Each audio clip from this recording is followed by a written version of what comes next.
Best friends, I'm back. Kevin Lyles. Hey. Maybe.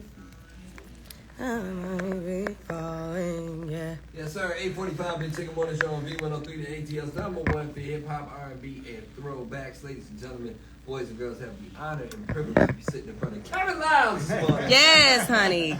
In the building. Listen, I love you back, bro. Shamea, I don't think you understand. I feel the love. I don't have to understand it because I feel it. I'm sitting right here witnessing it. I think you understand. So, next year makes my 29th year in radio. Wow. 26th in television.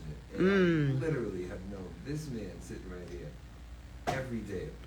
Wow. I've been every part of it, man. That's a blessing. Every day of it. And a quick story before we get back to what we did. Kev is actually the reason that I'm still sitting here doing what I'm doing. There was a moment where I kind of was like, I don't want to do this anymore. Okay, so then it's you that I have to thank for my job then, because he actually hired me. So thank you, Kevin, for making him stay in radio, because then I would have had a job. When was that, Kev, trying to get a job at his record label? I was like, Kev, I'd be an amazing, under you, da-da-da. Right. He was like, nah, I don't think that's your path. Oh, wow. I'm not going to let you do that. Oh. And then he, at the same time, I had another meeting with the radio station that will go unnamed, and she's still a little hot about it because I missed her meeting talking to Kev. Wow, really? And she was mad, and it was a New York radio station. I'll leave it at that. But Okay. But Kev has been there for me personally as a mentor, a friend. And he get me right on stuff that I don't even realize I'm doing wrong. One time I hadn't seen Kev, and I immediately started talking business before I even kind of said, how are you? Hey, I mean, geez. Because me, so we Right. about our business, but I had lost my way in that. Yeah, you had lost your respect. He was like, relax, again. buddy. I never did. So thank you, Kevin. Aww. All love. I got an old friend and I got a new friend now. Hey, That's right. Y'all heard him. He my new best friend. So we're talking about protecting black art, art on trial, lyrics being used in cases like Young Thugger, YSL situation. Last week we had what's that? Yeah, we lost Takeoff. Yes. Well, really This week, top of the week. And lots of people are pointing fingers at music again. Some people will come out and say, if you love gangster rap, you don't love black people, and so on and so forth. Having been in this game is longer than I have been in there, I have to ask you: is music / lyrical content inherently more violent than it's used to be, or is there a leg to stand on in this regard? This is another battle we've been fighting for. You sound like I'm Right. You sound like it. I never sound like. I believe in playing video games at a young age. I believe in doing all kinds of things to expose kids. But let me first off take a moment to say to Takeoff's family and to my QC family, Coach and P, and to the Migos, Offset, and Quavo. I had a blessing to actually be of service to all of them. And it's unfortunate that senseless acts of violence took the young man away from us. But I just went through this with P&B Rock, but when you say, is music the reason why? I get offended because the reason why is because we have access to guns, because of oppression of our people, because of lack of education, because there's no investment in places to change the narrative. And so if you want to say that the massacres that happen at the schools, we don't ask what music those guys listen to. But you want to say because I'm in this business and the African American, you might agree or disagree with how we tell the story of what's happening in America every day. Yeah, literally there are drugs, and literally there is crime, and literally there are guns on our streets.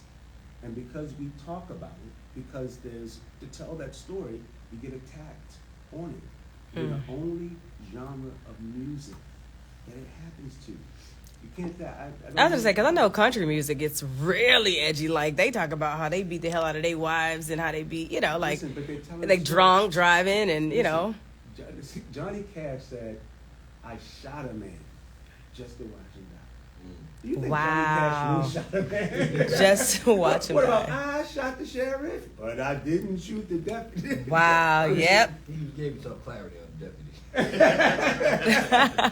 So in all seriousness, man, I don't think that my job is to judge. My job is to demand that we get better as a culture.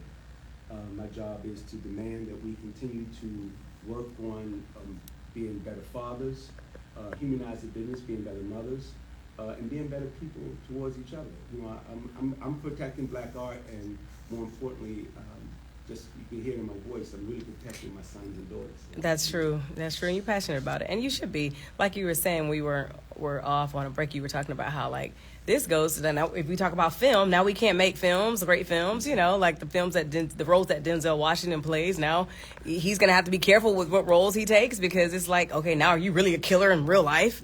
No, so I want to see Godfather 1, 2, 3, 4, 5. Yeah. Those, you sitting there telling me that the mob didn't exist?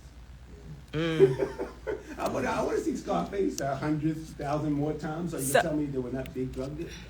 It says I don't understand, Rick. If we let this happen, you better be careful what you guys say also.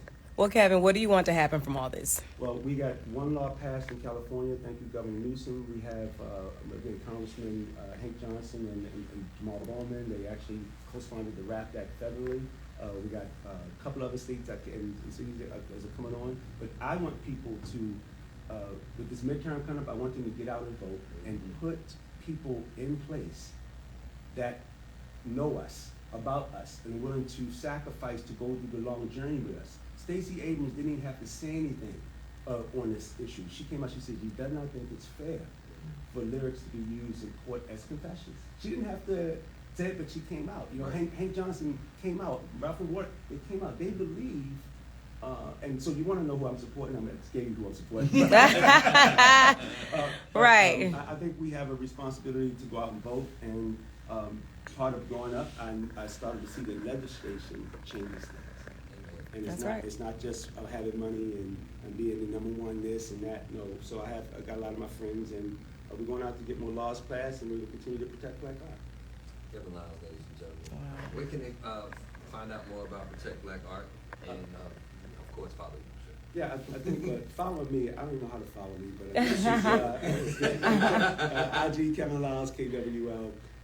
But I'm now blessed to have the ACLU and Change, Color Change, and actually back. And so please go to their websites and also protectblackart.com.